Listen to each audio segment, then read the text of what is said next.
লাদাখের মধ্যে হানলে তো একটা জায়গা পড়ে, যারা এসছে তারা তো জানে, বাকি যারা প্ল্যান করছে তারা অবশ্যই তোমাদের আইটিনারির মধ্যে রেখো। যদি রোড আপডেটের কথা হয় তাহলে তুমি প্যাংগং থেকে আসো বা যেদিক থেকে আসো, রাস্তা একদম নিট অ্যান্ড ক্লিন, মানে পুরোটাই হাইওয়ে। এই যে গাড়ি যাচ্ছে,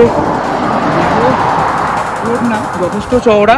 যদি নেটওয়ার্কের কথা বলা হয় তাহলে এয়ারটেলের নেটওয়ার্ক আপাতত আছে, জিওর নেটওয়ার্ক এখানে নেই। হোমস্টে অ্যাভেলেবেল, হোমস্টে আগের থেকে বুক করে আসাই ভালো, যেটা আমিও নিজেও করেছিলাম। কারেন্ট থাকে, সোলার আছে, চার্জ দেওয়ার টাইমিং অনেকেই জানে, আগে ভিডিওতে অনেকে বলেছে 5টা থেকে বা 7টা থেকে রাত 10টা অবধি। বাকি জায়গাটা নিজেই অপরূপ সুন্দর, তুমি যেদিকেই তাকাবে মনে হয় বাইক নিয়ে দাঁড়িয়ে যাই, একটু ছবি তুলি, একটু টাইম স্পেন্ড করি। তুমি যেদিকেই তাকাবে এই যে বরফ রয়েছে, এরকম জায়গা খুবই সুন্দর। লাদাখ যদি আসার প্ল্যান যাদের নেক্সট আছে, হানলের জন্য অবশ্যই 2 থেকে 3 দিন রেখে দিই।